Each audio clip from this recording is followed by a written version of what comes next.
नमस्कार, जय हिंद दोस्तों। स्वागत है आपका एक बार फिर से आपके अपने यूट्यूब चैनल पर। देखिए, UP triple S C PET के लिए हम जीके जीएस के प्रैक्टिस सेट कर रहे थे, उसी दिशा में ये हमारा दूसरा प्रैक्टिस सेट है। तो चलिए वीडियो स्टार्ट करते हैं बिना किसी देरी के, बिना किसी समय को गवाए। जैसा कि आप जानते हैं कि समय बहुत कीमती है आज, और पेपर भी आपका नज़दीक आ चुका है। तो पहला क्वेश्चन आपके सामने, डैश वेद चारों वेदों में सबसे छोटा है और ये है हिंदू परंपरा में एक दिव्य स्थिति रखता है, धुनों व मंत्रों का संग्रह है। Option number A Rigveda, Samaveda, Atharvaveda या फिर यजुर्वेद। यजुर्वेद। इसका करेक्ट आंसर क्या हो जाएगा? इसका करेक्ट आंसर हो जाएगा सामवेद। सामवेद जो है वो भारतीय संगीत का जनक भी माना जाता है। इसमें धुनों का एवं मंत्रों का संग्रह, यज्ञ जो जब होते थे, यज्ञ के अवसरों पर गाए जाने वाले जो मंत्र हैं वो सामवेद में देखने को मिलते हैं। इसमें 1810 सूक्त हैं और ये सबसे छोटा वेद भी है। ऋग्वेद की बात करें, देखिए सामवेद के जो सस्वर मंत्र पढ़ने वाले हैं इसके, उनको उद्गाता कहते हैं, इस बात को और ध्यान रख लें। ऋग्वेद सबसे प्राचीनतम वेद है जिसमें 10,462 ऋचाएँ एवं 1,028 सूक्त तथा 10 मंडल देखने को मिलते हैं। अथर्ववेद जो है वो अथर्व तथा अंगिरस ऋषि ने लिखा था, जिसमें आपके क्या देखने को मिलता है हमें, जिसमें जादू टोना औषधि से संबंधित जो है वो जानकारी देखने को मिलती है। यजुर्वेद जो है वो आपके यज्ञ संबंधी विधि विधान इसमें संकलित है, और यजुर्वेद एकमात्र ऐसा वेद है जो गद्य एवं पद्य दोनों में है तथा ये कृष्ण एवं शुक्ल यजुर्वेद में विभाजित है। कृष्ण यजुर्वेद जो है वो गद्य एवं पद्य दोनों में है, जबकि शुक्ल यजुर्वेद आपका केवल पद्य में लिखा गया है। चलिए, जानकारी अच्छी लगी हो, अगला क्वेश्चन देखते हैं। मौर्य शासक अशोक की मृत्यु कब हुई थी? तो देखिए, अशोक के बारे में थोड़ा पढ़ें आप। अशोक जो है वो आपका 269 बीसी में या 269 ईसा पूर्व को मगध की राजगद्दी पर बैठता है, और 8 वर्ष बाद, अपने राज्याभिषेक के 8 वर्ष बाद जो है वो कलिंग पर आक्रमण करता है 261 बीसी में। ये कुछ महत्वपूर्ण आपको जानकारी बता रहा हूँ अशोक से संबंधित। तथा इसकी जो मृत्यु होती है, इसका जो शासनकाल रहता है वो 269 से 232 बीसी रहता है। तो 232 में अशोक की मृत्यु होती है, ध्यान रखेंगे। अगला क्वेश्चन देखते हैं कि दिल्ली के निम्नलिखित सुल्तानों में से किस सुल्तान ने सिजदा और पैवोस की व्यवस्था की? सिजदा और पैवोस की व्यवस्था जो है वो गियासुद्दीन बलबन के काल में की गई थी। गियासुद्दीन बलबन, जिसने नवरोज उत्सव भी स्टार्ट किया था, ठीक है, ध्यान रख लिए। अगला क्वेश्चन देखते हैं वही कि निम्नलिखित में से किस पिटक में बुद्ध की शिक्षाएं सम्मिलित थी? तो भाई किस पिटक में, यानी बुद्ध में देखिए वो जो बौद्ध ग्रंथ हैं उनको त्रिपिटक कहा जाता है, जिसमें 3 पिटक हैं, सुत्त पिटक, विनय पिटक एवं अभिधम्म पिटक। सुत्त पिटक में जो है वो बुद्ध की शिक्षाओं का संकलन है, जबकि विनय पिटक में संघ संबंधी आचार विनियमों का संकलन है, और अभिधम्म पिटक में दार्शनिक सिद्धांतों का संग्रह देखने को मिलता है। तो ऑप्शन नंबर ए आपका करेक्ट हो जाएगा, सुत्त पिटक। अगला क्वेश्चन है कि नटराज की प्रसिद्ध कांस्य प्रतिमा जो है वो निम्नलिखित में से किस साम्राज्य से संबंधित है? तो इसका करेक्ट आंसर आपका ऑप्शन नंबर बी हो जाएगा, चोल। चोल काल जो कि दक्षिण का एक महत्वपूर्ण साम्राज्य माना जाता है। उस वक्त कला जो है वो प्रचलित थी, कला ठीक ठाक, वास्तुकला के लिए ये फेमस है। तो कांस्य प्रतिमा जो है वो चोल काल में ही बनी। आपका बृहदेश्वर मंदिर जो कि तंजौर में है वो भी चोल काल में बनाया गया, जो कि एक शिव मंदिर है। 1857 के विद्रोह के दौरान ब्रिटिश गवर्नर जनरल कौन था? इसका करेक्ट आंसर क्या हो जाएगा? Lord Canning. लॉर्ड कैनिंग जो है वो 1857 की क्रांति के समय ब्रिटिश गवर्नर जनरल थे। लॉर्ड कर्जन को आप ध्यान रखेंगे, 1905 में इसने बंगाल विभाजन की घोषणा की थी। लॉर्ड रिपन को स्थानीय स्वशासन का जनक कहा जाता है, ध्यान रखेंगे। लॉर्ड रिपन के शासनकाल में 1882 में नियमित रूप से जनगणना हुई। अगला क्वेश्चन देखते हैं, 7वां, कि विधवा पुनर्विवाह का समर्थन करने वाले बंगाली समाज सुधारक कौन थे और लेखक कौन थे? इसका करेक्ट आंसर है आपका ईश्वर चंद्र विद्यासागर। ईश्वर चंद्र विद्यासागर, ठीक है। और इन्हीं के प्रयासों के फलस्वरूप 1856 में हिंदू विधवा पुनर्विवाह अधिनियम लाया गया लॉर्ड डलहौजी के द्वारा। अगला क्वेश्चन देखते हैं, किसने स्वतंत्रता पूर्व भारत में गरीबी रेखा की अवधारणा प्रस्तुत की थी? तो किसने स्वतंत्रता पूर्व या स्वतंत्रता से पहले भारत में गरीबी रेखा की कॉन्सेप्ट लाया था? इसका करेक्ट आंसर क्या होगा प्यारे साथी? इसका करेक्ट आंसर जो होगा वो अपना ए हो जाएगा, ऑप्शन नंबर ए, यानी कि दादा भाई नौरोजी। देखिए दादा भाई नौरोजी से एक क्वेश्चन जरूर पूछेगा।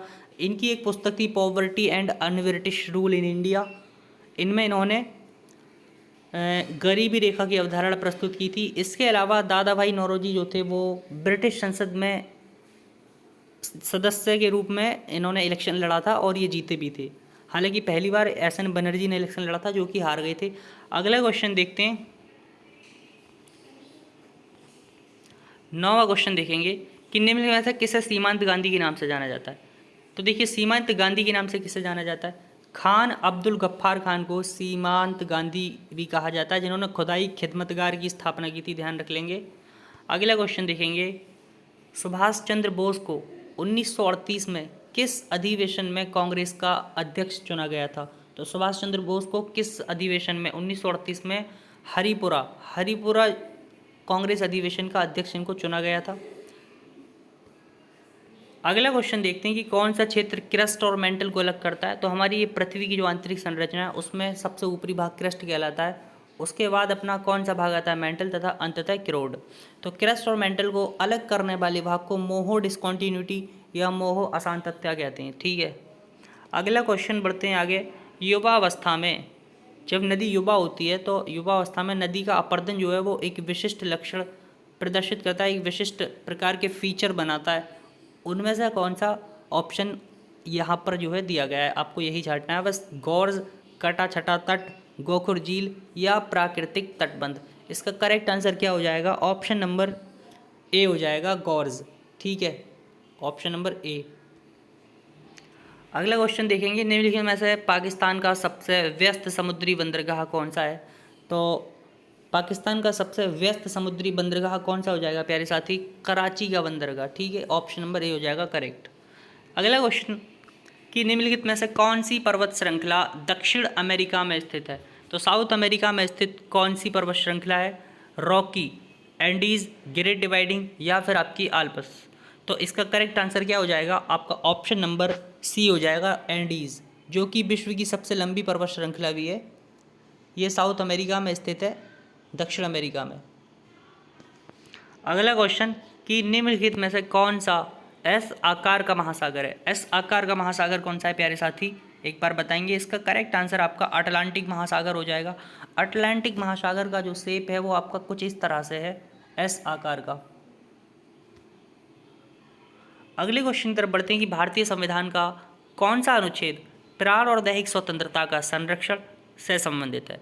तो जीवन का अधिकार भी जिसको कहा जाता है, इसका उल्लेख कहाँ है? अनुच्छेद 21। अनुच्छेद 19 जो है वो वाक एवं अभिव्यक्ति की स्वतंत्रता से संबंधित है, जैसा कि आप जानते ही हैं। अगला क्वेश्चन देखेंगे, भारतीय संविधान के किस अनुच्छेद में नागरिकता के अधिकारों की निरंतरता का उल्लेख है? इसका करेक्ट आंसर क्या होगा? अनुच्छेद 10। अनुच्छेद 10 हो जाएगा इसका आंसर। अगला क्वेश्चन देखेंगे, भारतीय संविधान के भाग डैश संसद के संगठन, संरचना, अवधि, अधिकारियों, प्रक्रियाओं, विशेष अधिकारों यानी संसद के कुछ विशेष अधिकार हैं और संसद की शक्तियों आदि से संबंधित कौन सा भाग है? तो संसद से संबंधित कौन सा भाग है, बेसिकली ये क्वेश्चन आपसे पूछा गया है। तो ऑप्शन नंबर सी इसका करेक्ट आंसर हो जाएगा। मुझे आप बताएंगे मौलिक अधिकार जो है वो किस भाग में उल्लिखित हैं? कमेंट करके ज़रूर बताना। भारतीय संविधान के अनुच्छेद 76 में किसके संबंध में उल्लेख प्रदान किए गए हैं? भारतीय संविधान के अनुच्छेद 76 में किसके संबंध में उल्लेख प्रदान किया गया है? तो इसका करेक्ट आंसर क्या हो जाएगा? महान्यायवादी, महान्यायवादी या अटॉर्नी जनरल ऑफ इंडिया। प्रस्तावना में राष्ट्र की एकता और अखंडता शब्दों का उद्देश्य किस मौलिक सिद्धांत को बढ़ावा देता है या किस मौलिक सिद्धांत से संबंधित है? बंधुता, संप्रभुता, न्याय या फिर समता। तो 20वें का आंसर क्या हो जाएगा प्यारे साथी? बंधुता, यानी भ्रातृत्व बढ़ाने के लिए आपका ये राष्ट्र की एकता और अखंडता सिद्धांत लिया गया है। अगला क्वेश्चन है कि 30 जून 2020 तक की स्थिति के अनुसार भारत में निम्नलिखित में से किस उत्पाद को जीएसटी के दायरे से बाहर रखा गया है? तो जीएसटी किस पर जीएसटी नहीं लगाई वातानुकूलक और प्रशीतक यानी एसी और रेफ्रिजरेटर्स, दंतमंजन और साबुन, जीवन रक्षक औषधियाँ या मानव उपभोग हेतु मदिरा अल्कोहल। तो किस पर जीएसटी नहीं लगाया गया है आपको बताना है। इसका करेक्ट आंसर क्या हो जाएगा? अल्कोहल। अल्कोहल यानी मानव उपभोग हेतु मदिरा पर जो है जीएसटी नहीं लगाया गया है। डैश में भुगतान के बकाये के संकट को हल करने के उपाय के रूप में भारतीय रुपये को विदेशी मुद्राओं के विरुद्ध अवमूल्यित किया गया था। अवमूल्यित कब किया गया था? 22वें का आंसर क्या हो जाएगा? 1991। अगला क्वेश्चन देखेंगे कि भारत ने किस वित्तीय वर्ष में आईएमएफ यानी इंटरनेशनल मॉनेटरी फंड, जिसका मुख्यालय कहाँ पर है? वॉशिंगटन डीसी में। अमेरिका की राजधानी वॉशिंगटन डीसी में स्थित है, ध्यान रखेंगे। तो आईएमएफ के साथ विस्तारित निधि सुविधा समझौते पर हस्ताक्षर किए।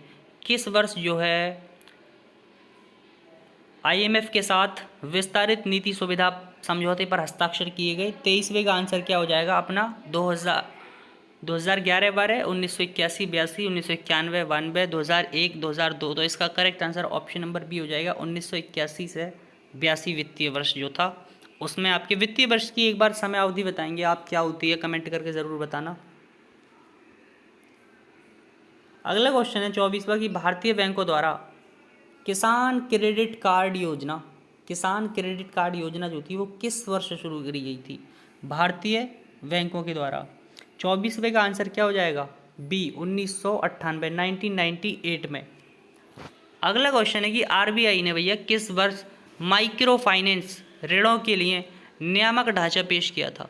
माइक्रो फाइनेंस जो ऋण थे उनके लिए नियामक ढांचा कब पेश किया गया? 25वें का आंसर बताएंगे एक बार। 2019, 2012, 2009 या फिर 2016। तो इसका करेक्ट आंसर क्या हो जाएगा? ऑप्शन संख्या सी 2016। किस चालक का प्रतिरोध, किसी चालक का प्रतिरोध यानी आर जो है वो किस पर डिपेंड नहीं करता? दाब, विभवांतर चालक के पदार्थ, चालक का आयाम। 26वें का आंसर क्या हो जाएगा? दाब, दाब पर डिपेंड नहीं करता है। अगला क्वेश्चन है आपके सामने कि हीमोग्लोबिन के निर्माण के लिए, हीमोग्लोबिन के निर्माण के लिए निम्नलिखित में से कौन सा आवश्यक है? इसका करेक्ट आंसर क्या हो जाएगा? 27वें का डी यानी Fe यानी आयरन जो है वो आपका हीमोग्लोबिन के लिए आवश्यक है। प्रकाश की गति, प्रकाश की गति कितनी है? तो प्रकाश की गति पूछा गया। 28वें का आंसर आपका क्या हो जाएगा? 3 × 10⁸ मीटर सेकेंड इनवर्स। अगला क्वेश्चन, धावन सोडे का सही सूत्र क्या है? धावन सोडे का सही सूत्र बताएंगे एक बार। 29वें का आंसर Na2CO3 10H2O, इसका करेक्ट आंसर हो जाएगा। वहीं बेकिंग सोडे का पूछा जाए तो NaHCO3 सोडियम बाइकार्बोनेट भी जिसको कहा जाता है, ध्यान रख लेंगे।